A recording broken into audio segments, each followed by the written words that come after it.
रामकृष्ण हरी माऊली जय शिवराय. आजच्या या विशेष व्हिडिओमध्ये आपण आपल्या महाराष्ट्राचा सर्वात मोठा अभिमान असलेल्या पंढरीच्या वारीचा अद्भुत इतिहास आणि जगाला थक्क करणाऱ्या मॅनेजमेंटची रहस्य अत्यंत सोप्या भाषेत पाहणार आहोत.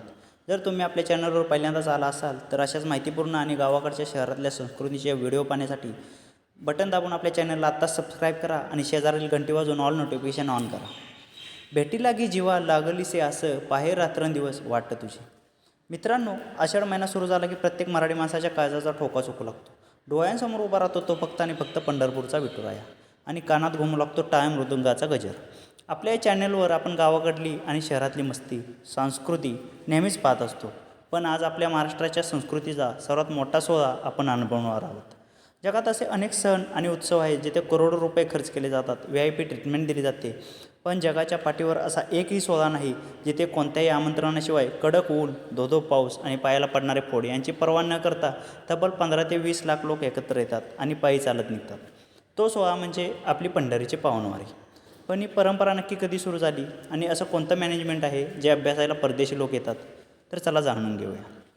मित्रांनो, अनेकांना असं वाटतं की वारीची सुरुवात संत ज्ञानेश्वर महाराज किंवा संत तुकाराम महाराजांनी केली, पण इतिहास सांगतो की वारीची परंपरा ही संतांच्याही कित्येक शतके आधीपासून सुरू आहे. ऐतिहासिक पुराव्यांनुसार 8व्या शतकात म्हणजेच आजपासून सुमारे 12 वर्षांपूर्वी आद्य शंकराचार्यांनी जेव्हा पंढरपूरला भेट दिली होती तेव्हा त्यांनी विठ्ठलाची स्तुती करणारे प्रसिद्ध पांडुरंगाष्टक लिहिले होते. त्यामध्ये वारीचा स्पष्ट उल्लेख आढळतो. इतकंच नाही तर 13व्या शतकात संत ज्ञानेश्वर माऊलींचे वडील म्हणजेच विठ्ठलपंत हे स्वतः आषाढी आणि कार्तिक वारीला पंढरपूरला पायी चालत जात असे. याचा अर्थ असा की संतांच्या जन्माआधीपासूनच वारीचा ही वसा आणि वारसा सुरू होता. पुढे संत ज्ञानेश्वर, संत नामदेव, संत एकनाथ आणि संत तुकाराम महाराजांनी विखुरलेल्या वारीला भक्तीच्या एका भक्कम धाग्यात विणले. संतांनी या वारीला केवळ धार्मिक फेरफटका न ठेवता त्याला समानतेचे एक अद्भुत रूप दिले. एक असा सोहळा जिथे श्रीमंत गरीब, सुशिक्षित अशिक्षित, जातपात किंवा उच्च नीच असा कोणताही भेद उरत नाही. गावाचा शेतकरी असो वा शहरातला IT इंजिनियर, जेव्हा एखादा माणूस खांद्यावर भगवी पताक घेतो आणि गळ्यात तुळशीची माळ घालतो तेव्हा राजा आणि रंक दोघेही एकच होतात. तेव्हा म्हणजे फक्त आणि फक्त वारकरी एकमेकांच्या पाया पाडण्याची संस्कृती जगाला समता शिकवते. मित्रांनो, पुढे जाण्यापूर्वी या व्हिडिओला एक लाईक नक्की करा आणि तुमची एक लाईक आम्हाला असे नवनवीन व्हिडिओ बनवण्यासाठी खूप प्रोत्साहन देते. आता पाहूया आज आपण जी शिस्तबद्ध पालखी पाहतो तिची सुरुवात कशी झाली. संत ज्ञानेश्वर महाराज आणि संत तुकाराम महाराज जोपर्यंत सदैव भूतलावर होते तोपर्यंत ते स्वतः पायी पंढरपूरला चालत जात असत. पण ते समाधिस्थ झाल्यानंतर त्यांच्या पाऊलखुणा म्हणजेच पादुका पंढरपूरला नेण्याची परंपरा सुरू झाली. संत तुकाराम महाराजांचे धाकटे चिरंजीव म्हणजेच नारायण महाराज यांनी 1685 या पालखी सोहळ्याला एक शिस्तबद्ध रूप दिले. त्यांनी आळंदीवरून ज्ञानेश्वर माऊलींच्या आणि देववरून तुकाराम महाराजांच्या पादुका एका पालखीत ठेवून वारकऱ्यांसह पंढरपूरला नेण्यास सुरुवात केली. पुढे 1832च्या सुमारास शिंदे सरकारचे सरदार हजीबतराव बाबा आरफळकर यांनी या पालखी सोहळ्याला लष्करी शिस्त लावून दिली. आज आपण जे दिंडीचे मायक्रो नियोजन बघतो ते हजीबतराव बाबामुळे सुरू झाले.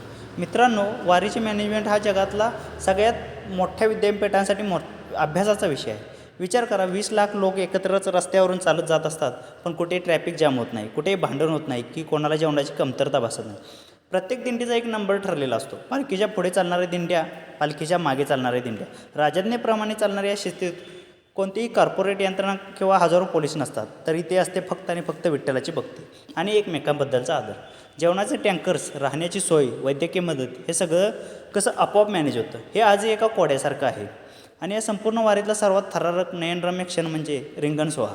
जेव्हा पालखी एका मोठ्या विस्तीर्ण मैदानावर थांबते तेव्हा लोक वारकरी गोलाकार उभे राहतात आणि मग सोडला जातो माऊलींचा अश्व म्हणजेच घोडा. मित्रांनो, आश्चर्य म्हणजे या घोड्यावर कोणी स्वार नसतो, तरी तो घोडा अगदी शिस्तीत कोणालाही न दुखावता त्या लाखो लोकांच्या मधून वेगाने धावतो.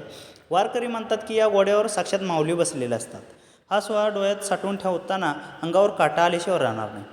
मित्रांनो, वारी म्हणजे केवळ पायी चालणे नाही, तर तो आपल्या महाराष्ट्राचा स्वाभिमान आहे, संस्कृतीचा कण आहे.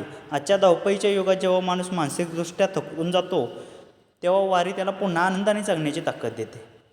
तर तुम्ही कधी वारीचा अनुभव घेतला आहे का? किंवा तुमच्या गावातून कोणती पालखी जाते का? हे आम्हाला कमेंट करून नक्की सांगा.